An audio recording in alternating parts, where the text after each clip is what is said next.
नमस्कार भक्तों, आपका स्वागत है धार्मिक यादें चैनल पर। आइए शुरू करते हैं एक आध्यात्मिक सफ़र जय श्री श्याम के साथ। आज हम सुनेंगे फाल्गुन महीने के कृष्ण पक्ष की विजया एकादशी व्रत कथा। विजया एकादशी प्रारंभ 23 फरवरी 2025 रविवार दोपहर 1:55 से 24 फरवरी 2025 सोमवार दोपहर 1:44 तक है। विजया एकादशी व्रत कथा भगवान श्री हरि कृष्ण के श्रीमुख से माघ महीने के शुक्ल पक्ष को आने वाली जया एकादशी की व्रत कथा सुनकर युधिष्ठिर बोले, हे केशव, आपके श्रीमुख से माघ महीने के शुक्ल पक्ष को आने वाली जया एकादशी के व्रत की कथा और महात्म्य सुनकर मैं भाव विभोर हो गया हूँ। अब मैं फाल्गुन महीने के कृष्ण पक्ष को आने वाली एकादशी के बारे में जानने के लिए इच्छुक हूँ। इस एकादशी को किस नाम से जाना जाता है? इस एकादशी पर्व का क्या महात्म्य है? इस एकादशी व्रत का क्या विधान है? इस एकादशी व्रत को करने से किस पुण्य फल की प्राप्ति होती है?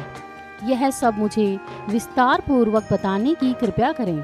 श्री कृष्ण बोले, हे पांडुपुत्र, फाल्गुन महीने के कृष्ण पक्ष को आने वाली एकादशी को विजया एकादशी के नाम से जाना जाता है। इस एकादशी का व्रत मनुष्य को अपने शत्रुओं पर विजय पाने हेतु करना चाहिए। इस एकादशी का व्रत सभी व्रतों में सबसे उत्तम और श्रेष्ठ है। जब मनुष्य भयंकर शत्रुओं से घिरा हो और उसे अपनी पराजय अपने सम्मुख दिखाई दे रही हो, इस विकट अवस्था में भी विजया प्राप्त करने क्षमता विजया नामक एकादशी रखती है। जो भी मनुष्य अपनी पूर्ण श्रद्धा और विश्वास से विजया एकादशी का व्रत का श्रवण करता है व पठन करता है, उसके सारे पापों का नाश सहज रूप से हो जाता है। श्री कृष्ण बोले, हे राजन, अब मैं तुम्हें इस एकादशी की कथा सुनाने जाता हूँ, जो स्वयं ब्रह्मा जी ने अपने पुत्र नारद को सुनाई थी। अतः तुम इसे ध्यान पूर्वक सुनना।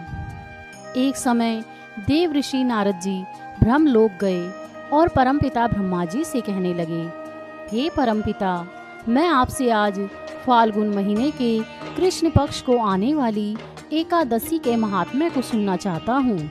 अतः मेरी इस याचना को पूर्ण करें। ब्रह्मा जी बोले, हे पुत्र, तुमने आज बड़ा ही उत्तम विचार प्रकट किया है। फाल्गुन महीने के कृष्ण पक्ष को आने वाली एकादशी को विजया एकादशी के नाम से जाना जाता है। अब मैं तुम्हें इसकी कथा सुनाने जाता हूँ, अतः बड़े ध्यान से सुनना।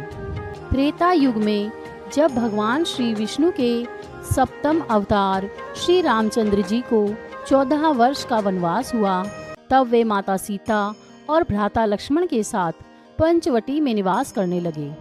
वहाँ जब लंकापति रावण ने छल से माता सीता का हरण किया, तब इस समाचार को प्राप्त करके भ्राता लक्ष्मण और प्रभु श्री राम बहुत दुखी और व्याकुल होकर माता सीता की खोज में निकल पड़े। खोजते खोजते जब वे मरण आसन पक्षी राज जटायु के समक्ष पहुँचे, तब जटायु ने उन्हें सारा वृतांत सुनाकर वह स्वर्ग सिधार गए। जटायु के कथन अनुसार दोनों दक्षिण दिशा की ओर माता सीता की खोज करने के लिए वे आगे बढ़े। आगे चल के उनकी भेंट पवन पुत्र श्री हनुमान जी से हुई और पवन पुत्र हनुमान जी द्वारा उनकी मित्रता वानर राज सुग्रीव से हुई। सुग्रीव के साथ मित्रता के चलते बाली का वध हुआ। हनुमान जी सीता माता की खोज करते हुए लंकापति रावण की नगरी में आ पहुँचे। वहाँ माता सीता के दर्शन प्राप्त करके वापस उनका संदेश लेकर वह श्री राम जी के पास पहुँचे। प्रभु श्री राम ने विलंब न करते हुए लंका पर चढ़ाई की घोषणा कर दी। अपनी विशाल वानर सेना के साथ वह विशाल समुद्र तट पर आ गए। समुद्र इतना विशाल था कि उन्हें अब आगे बढ़ने का कोई मार्ग नहीं मिल रहा था।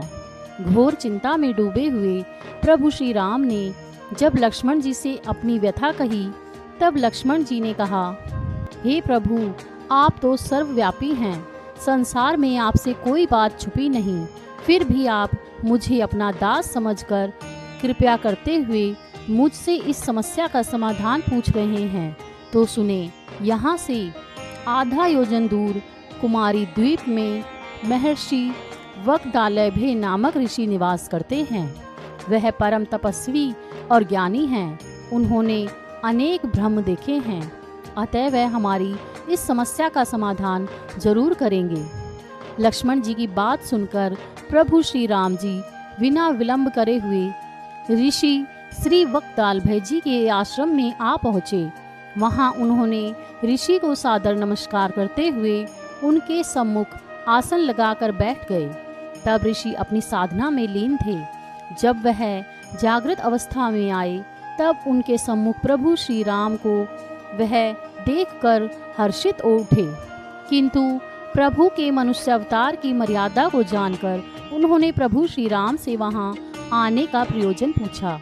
प्रभु श्री राम ने कहा, हे मुनि श्रेष्ठ, मैं मेरी पत्नी सीता की खोज में निकला हूँ, जिसका छल से अपहरण कर दुष्ट रावण अपनी लंकापुरी ले गया है। मैं इस वानर राज की वानर सेना के साथ इस विशाल समुद्र के सम्मुख खड़ा हूँ और आपसे निवेदन करता हूँ कि इस विशाल समुद्र को सेना सहित पार करने का कोई संभव उपाय मुझसे कहिए।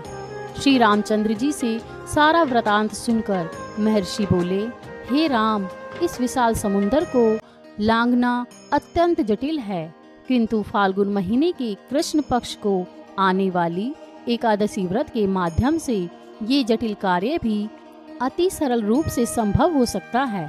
मैं अपनी दिव्य दृष्टि से देखता हूँ कि आप इस एकादशी का व्रत करके निश्चित रूप से ही विजय प्राप्त करोगे। अब हे राम, मैं तुम्हें इस व्रत की विधि सुनाने जा रहा हूँ, अतः इसे ध्यान पूर्वक सुनना। फाल्गुन माह के कृष्ण पक्ष की 10वीं तिथि के दिन स्वर्ण, चांदी, ताम्र या फिर मिट्टी का एक घड़ा बनाएं। उस घड़े को जल से भरकर 5 पल्लव रख वेदिका पर स्थापित करें। उस घड़े के नीचे सतनजा और ऊपर जौ रखें और प्रभु श्री नारायण की स्वर्ण प्रतिमा स्थापित करें।